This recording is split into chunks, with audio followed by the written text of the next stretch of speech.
Well, you remember when we were growing up, there was this proverbial saying like, hey, guess what? This is how we're supposed to buy things, okay? Number one, you're supposed to buy yourself a land, okay? And number two, you're supposed to build yourself a house, all right? And number three, a car should always come at the last one, all right? This 1, 2, 3 in that order. That is how you're supposed to buy your things.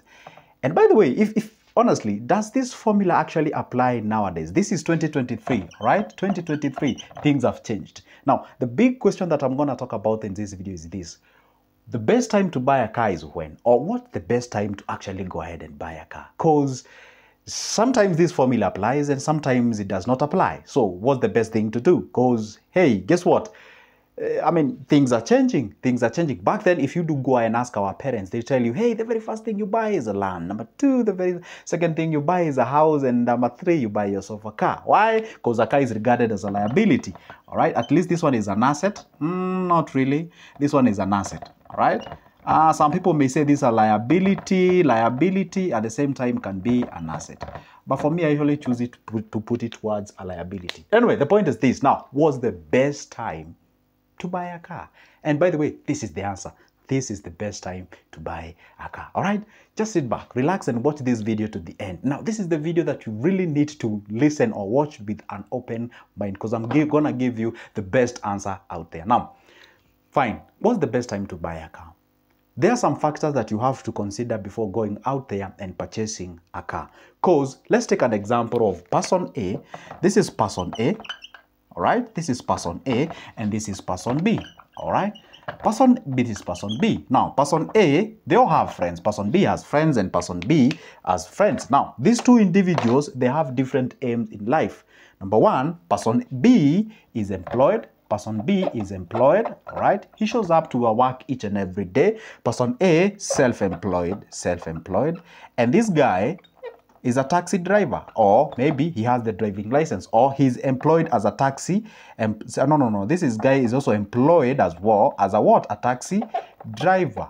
They are both employed. This one is employed and this one is employed. But this one is employed as a taxi driver. This one is just an employee. Say he's a HR, whatever the job that guy is doing. Now, the point is this.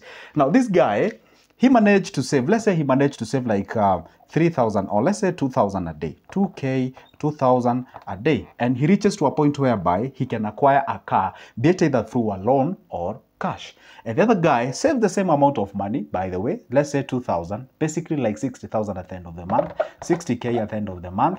And the guy has the potential to either get a car through a loan or get a car through cash. Let's say both of them can actually go ahead and manage to buy a car cash, all right? Cash. Let's say the car they want to buy maybe is worth like just quite a smaller car, maybe Kadudu or something. Let's say a Vitz, Vitz car worth, let's say 1.3 million, right? And the same guy want to buy 1.3 million, all right? This guy has the potential and this guy has the potential. Now, the point is this.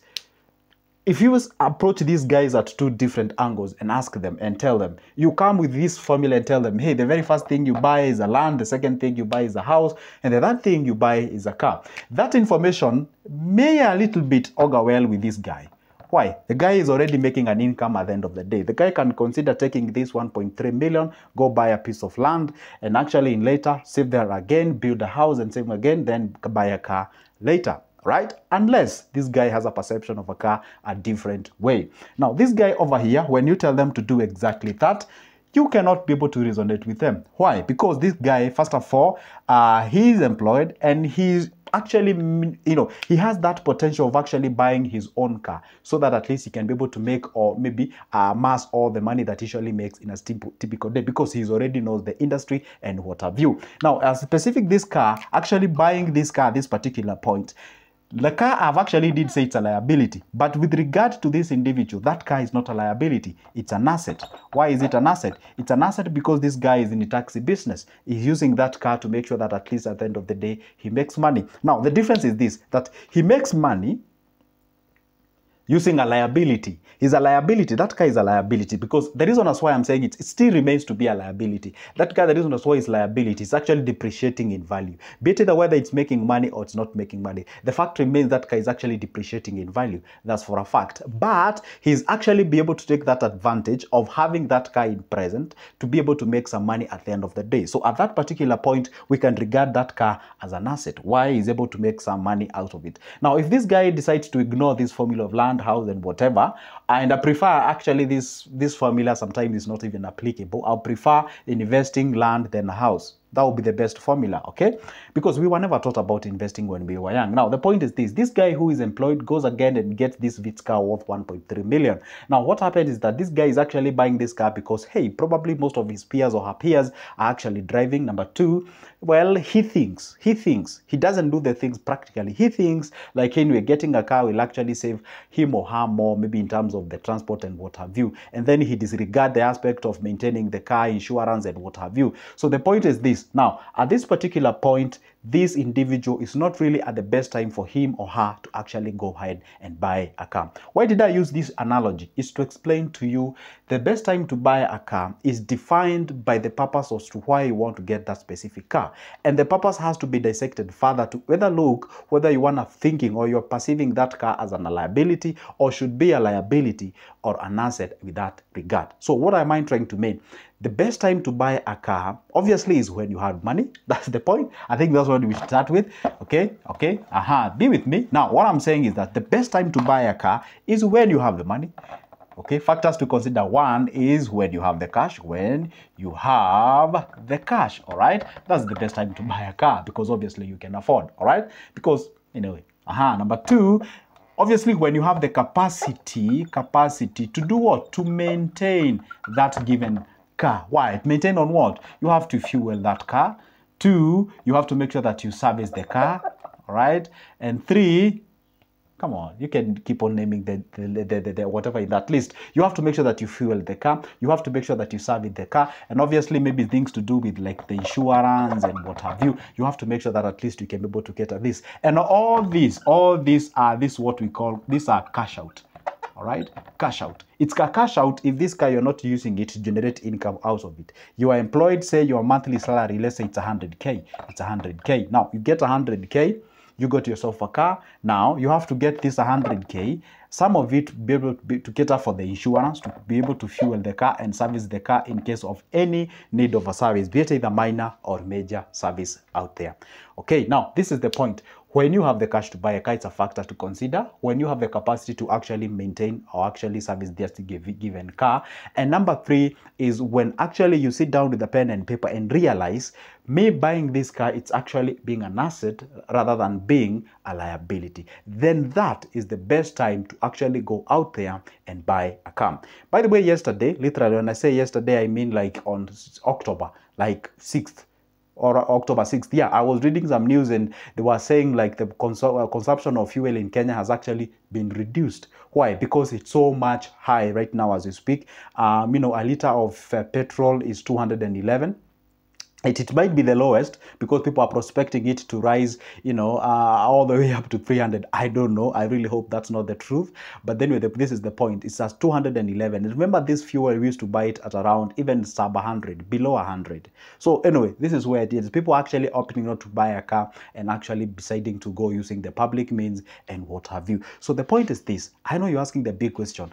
When is the best time to buy a car? The best time to buy a car is when you have that capability and capacity to service your car. It means that you have already exhausted, and that should be the point number 3 or C. You have actually invested your money. You have actually invested your money, and what happens is that you're having yourself a passive income, all right, from that specific car. See, can you just imagine this? If you get a guy who is rolling with a 17 million car, I mean, seriously, don't think like that guy bought that car with only the 17 million and left with nothing in his bank. No, servicing a car worth 17 million absolutely requires a lot of attention, money, and also that gut to actually go ahead and do specific that. You see, the problem that people make is that you look at your peers, they have bought themselves of a car. You've never even acquired a piece of an asset anywhere. You've not even invested in your business. You're only relying on that money that you're getting at the end of the month if you're employed.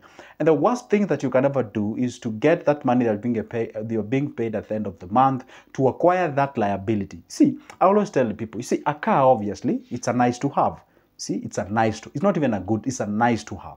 So it means that you acquiring that car, we're using a loan. What happened is that, like, you're really not making the appropriate decision. And the purpose of you acquiring that car is just to, move from point A to the point B, and do not have any stable investment that you have made out there. So it's quite not advisable to go ahead and do that specific kind of a thing. All right. So, and I've explained a very good point that it depends. Who wants to buy a car differs from one person to the other. Ask yourself, why do you want to buy a car, and how much does that car go for? If you want to direct your car towards an investment, or maybe you want to get yourself into transport industry.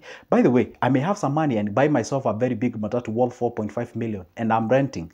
It makes sense because, hey, guess what? I bought that car. I get that car into the matatu business. I've been making some money out of that. And by the way, I'll make a video about the matatu business. There's some guys asking me to make a video about that. Now, I get that car. I've never even bought myself a piece of land. I don't even have my own home, meaning definitely I'm renting somewhere. So I can be able to buy myself that given car.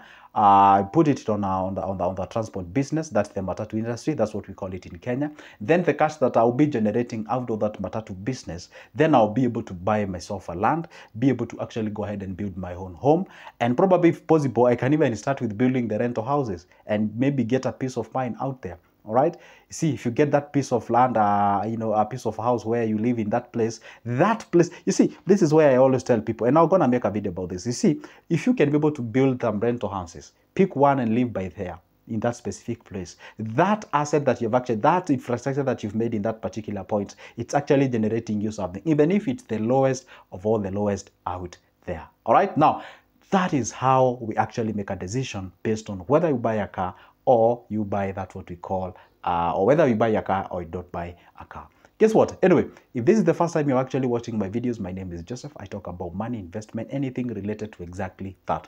If you want to get personal with me, meaning if you want to get involving with me, like calling me and having my services, grab my number from the description of this specific video. Give me a call. I offer those services, obviously at a cup of coffee's price. And as well, I do have booklets, variety of them about investments, booklets about shares, money market fund, circles, about businesses, conventional businesses, and what have you. You can grab any piece of it. It's only 280 Kenyan shillings. Grab that number, give me a call. Let's talk business. For now, it's a goodbye and see you in the next one.